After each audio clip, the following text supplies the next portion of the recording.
بسم اللہ الرحمن الرحیم۔ السلام علیکم ویورس، ایک شخص نبی صلی اللہ علیہ وسلم کی خدمت میں آتا ہے۔ اس نے قبول اسلام نہیں کیا تھا ابھی، اور عرض کرتا ہے کہ محمد صلی اللہ علیہ وسلم، آپ لوگوں کو دعوت تبلیغ کا کام کرتے ہیں، مجھے بھی پہنچا۔ مجھے آپ کی اس دعوت میں 3 چیزوں کی سمجھ نہیں آتی۔ مجھے وہ کنفیوژن دور کرو کہ میں بھی، اگر وہ مجھے 3 جو گتھیاں ہیں سلجھ جائیں، 3 کنفیوژن ختم ہو جائے، تو میں بھی تمہارے دین میں آ جاؤں گا۔ تو آپ ایسے کرو، وہ میری 3 جو پرابلمز ہیں، جو کویشچن مارک ہیں، وہ تو سالو کر دو کہیں۔ تو نبی صلی اللہ علیہ وسلم فرماتے ہیں کہ ہاں بتائیے، آپ کو کن 3 چیزوں کی کنفیوژن ہے، آپ کا ذہن اس پہ نہیں ماننے کو تیار۔ تو وہ کہتے ہیں کہ پہلی بات یہ کہ میں نے سنا آپ نے کہا کہ سارا عرب اپنے باپ دادا کا مذہب چھوڑ کر آپ کا جو یہ نیا دین آپ تبلیغ کرتے ہو اس میں شامل ہو جائے گا۔ کبھی ایسا ہوا کوئی اپنے باپ دادا کے مذہب کو چھوڑتا ہے اور ایک نئے مذہب کو قبول کرتا ہے؟ کبھی سنا آپ نے؟ میرا نہیں دل مانتا اس بات پہ، یہ بہت بڑی بات ہے۔ تو نبی صلی اللہ علیہ وسلم فرماتے ہیں یہ تو ایک بات ہوئی، دوسری بات کیا ہے؟ تو وہ شخص کہتا ہے کہ محمد صلی اللہ علیہ وسلم، دوسری بات اس سے مشکل ہے۔ میں نے سنا کہ آپ کہتے ہو کہ کیسر و کسرہ ٹوٹ کر آپ کے مذہب کے انڈر آ جائیں گے۔ کیسر و کسرہ کی طاقت کا اندازہ ہے آپ کو؟ وہ دنیا کی سپر پاوریں ہیں۔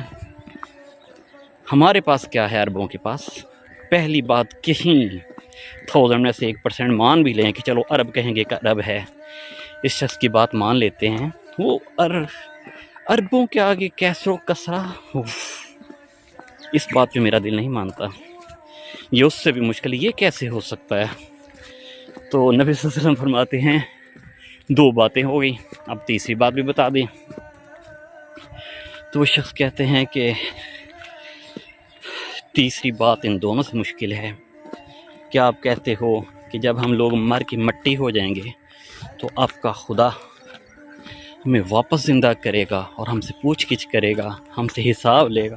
کبھی سنا، کہیں پڑھا، کبھی دیکھا کہ ایک شخص جو کہ مر گیا ہے، مٹی ہو گیا ہے، وہ واپس دنیا میں آیا ہو؟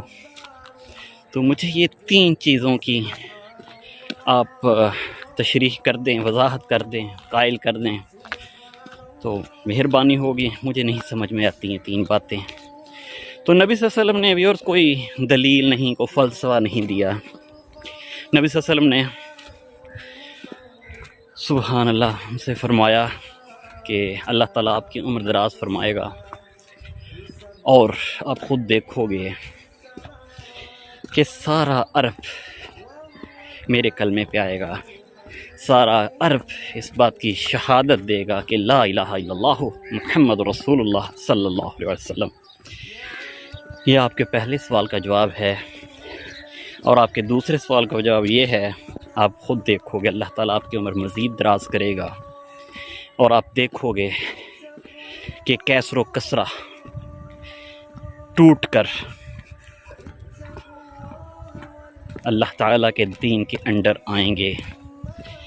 یہ بھی آپ اپنی عمر میں، اللہ آپ کی عمر میں برکت ڈالے گا، اور آپ دیکھو گے کہ کیسر و کسرہ کے خزانے اللہ تعالیٰ اپنے دین پر عمل کرنے والوں اور ان کے ماننے والوں کے انڈر لائے گا۔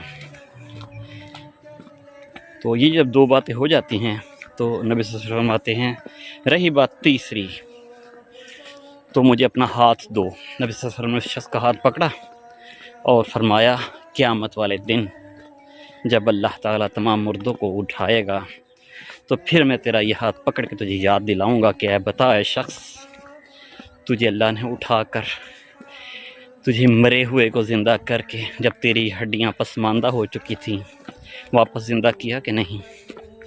تو ویورز وہ شخص جو تھا وہ نہیں اس طرح نہیں ہوندا کہہ کے، جیسے سرکشی ہوتی ہے، کہہ کہ چلو گیا، مجھے تم قائل نہیں کر سکے، یہ نہیں ہو سکتا، وہ شخص چلا جاتا ہے۔ سبحان اللہ. ویورز پھر اللہ تعالیٰ کا نظام حرکت میں آتا ہے. نبی صلی اللہ علیہ وسلم کی دعا تھی. کیا قسمت والا وہ بزرگ شخص تھا, اللہ نے اس کی عمر بڑھا دی. ویورز ابو بکر صدیق رضی اللہ عنہ کے دور میں تقریباً تمام عرب داخل اسلام ہو چکا. وہ دیکھ رہا تھا, زندہ تھا, ہوش میں تھا. اس نے کہا یہ تو محمد صلی اللہ علیہ وسلم کی بات سچ ہو گئی. چلو ہو گئی ہوگی, ہو گیا ہوگا, مشکل نہیں ہے, ممکن تھا, میں تو پہلے ہی کہتا تھا. لیکن یہ جو دوسری بات ہے وہ تو ممکن ہی نہیں. عرب بے سر و سامان, ان کے پاس تو وسائل ہی نہیں. کیسر و کسرہ ٹوٹ کر عرب ان کے اوپر حکمرانی کریں گے. ویورز پھر نبی صلی اللہ علیہ وسلم کی دعا ساتھ تھی. ابو بکر صدیق رضی اللہ عنہ کے بعد حضرت عمر فاروق رضی اللہ عنہ کے دور میں کیسر و کسرہ ٹوٹ کر اسلامی ریاست کے انڈر آئے, اور اللہ تعالیٰ کے پاک صحابہ کرام نے انہیں بھی عدل سے بھر دیا. کیسر و کسرہ کے سرحدیں اسلام کی حکومت میں داخل ہو گئیں. اب یہ بابا جو تھا, جو ظاہر بابا ہو چکا ہوگا اس وقت تک, وہ نے جب دیکھا, جب سنا کہ کیسر و کسرہ ٹوٹ کر مال غنیمت مدینہ پہنچ رہا ہے, تو وہ زور سے چلا کے کہتا ہے اشہد ان محمد رسول اللہ. زور سے اعلان کرتا ہے کہ میں بات سنو, تمہارے نبی نے میرے ساتھ یہ بات کی تھی کہ اللہ تیری عمر دراز کرے گا. تو اللہ کے تمہارے خدا نے میری عمر دراز کی, اور تمہارے نبی نے کہا تھا کہ تو دیکھے گا شخص, اور اللہ نے مجھے دکھا بھی دیا کہ پہلے سارا عرب ٹوٹ کے اسلام کے انڈر آ گیا, پھر کیسر و کسرہ ٹوٹ کر اسلام کی ریاست میں داخل ہو گئے. میرا دل گواہی دیتا ہے محمد کی تیسری بات بھی پوری ہوگی. میں شرمندہ نہیں ہونا چاہتا, اس کے ساتھ مرد کی ایک زبان ہوتی ہے. میں داخل اسلام ہوتا ہوں. اس نے بھی اسلام قبول فرما لیا. اب یہ شخص جو ہے جس نے اتنی لیٹ اسلام قبول کیا, صحابی تو وہ نہیں بن سکے, صحابہ کرام تو عمر فاروق کے دور میں زندہ ہیں, تابعین زندہ ہیں. تو جب یہ شخص کہیں سے گزر رہا ہوتا ہے, اس کی بڑی وہ لوگ رسپیکٹ کرتے.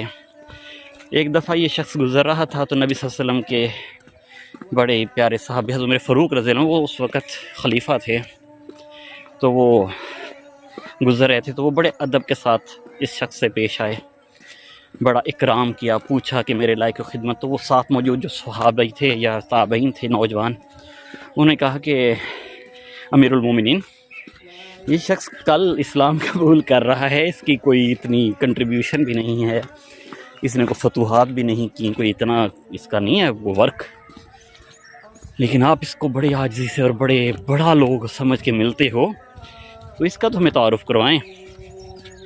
تو یہ حضرت عمر فاروق رضی اللہ عنہ فرمایا, وہ واقعہ سارا سنایا جو پہلے میں نے آپ کو سنایا, اور فرمایا کہ اللہ تعالیٰ اس کے اوپر بڑا کریم ہے. اللہ تو سب پہ ہی کرم کرتا ہے, لیکن اس کے اوپر اللہ تعالیٰ کی بڑی خاص نظر تھی کہ اللہ تعالیٰ نے اپنے نبی کے ذریعے اس کو ٹائم دلوایا. اس کی دعا تھی پیارے نبی کی کہ اللہ تعالیٰ نے اس کو عمر دراز فرمائی. کوئی اور سو رہا ہے ادھر, اچھا. اور اللہ تعالیٰ کو اس سے اتنی محبت تھی کہ اس کو عمر دراز نبی صلی اللہ علیہ وسلم کی دعا سے ملی. اور جو میرے نبی نے فرمایا, اس کے دل نے اس کو قبول بھی کر لیا, اس نے سرکشی بھی نہیں کی. اور میرے ادب کرنے کی وجہ یہ ہے کہ جب میرے نبی نے اس کو کہا نا کہ قیامت والے دن میں تیرا ہاتھ پکڑ کر تجھے یاد دلاؤں گا, تیری تیسری جو کنفیوژن ہے, جو تجھے تیسری بات کی سمجھ نہیں آ رہی, دل نہیں مان رہا, اور میں تجھ سے پوچھوں گا کہ بتا خدا نے تجھے زندہ کر کے واپس ادھر کھڑا کیا کہ نہیں, تو مجھے اس پہ اس لیے یہ رشک آتا ہے کہ قیامت والے دن جب نبی اکرم صلی اللہ علیہ وسلم اس کا ہاتھ پکڑیں گے تو اس کو جنت میں داخل کیے بغیر تو چھوڑیں گے نہیں, کہ وہ تو لجپالوں کے لجپال ہیں. ان کی شفاعت سے تو ہم جیسے لوگ ویورز امید لگائے بیٹھے ہیں. تو جسے قیامت والے دن نبی صلی اللہ علیہ وسلم خود بتا رہے ہیں کہ میں قیامت والے دن تیرا بازو پکڑوں گا, تیرا ہاتھ پکڑ کے تجھے وعدہ یاد دلاؤں گا, تو یہ کیسے ممکن ہے کہ اللہ تعالیٰ اس شخص کو جسے خود نبی کی دعا سے ٹائم دیا, جسے خود حلقہ اسلام میں داخل کرنے کے لیے وقت کے نظام کو چلا دیا، تو میرے اس کے ساتھ اس طرح پیش آنے کی وجہ یہ ہے کہ یہ شخص پکا جنتی ہے۔ ویورز، عمر فاروق رضی اللہ عنہ کی بھی کنٹریبیوشن کم نہیں، لیکن جو میرے نبی کا پروٹوکول تھا نا، جو میرے نبی نے اس شخص کے لیے دعا کی اور اللہ تعالیٰ نے اس کے لیے وسعت کی، ٹائم کی، تو ایسے قسمت والے بھی اللہ تعالیٰ ہماری طرف بھی وسعتیں، رحمتیں جو کہ پہلے بھی ہیں، مزید ہمارے راستے میں بھیجے۔ ہمیں اللہ تعالیٰ نیک اور ان لوگوں میں شامل کرے جو اللہ تعالیٰ کے رحم کے حقدار ٹھہرا دیے گئے ہیں، اور ان لوگوں سے اور ان کے شر سے بچائے جو اللہ تعالیٰ کے حضور ناپسندیدہ ہیں۔ طاہر میرے کو اجازت دیجیے، اللہ تعالیٰ آپ کا حامی ناصر ہو۔ اگر ہمارا ایپیسوڈ آج کا بہتر لگا ہو، ہماری کافی اچھی لگی ہو، تو کائنڈلی ہمارے چینل کو سبسکرائب کر دیں۔ اللہ حافظ۔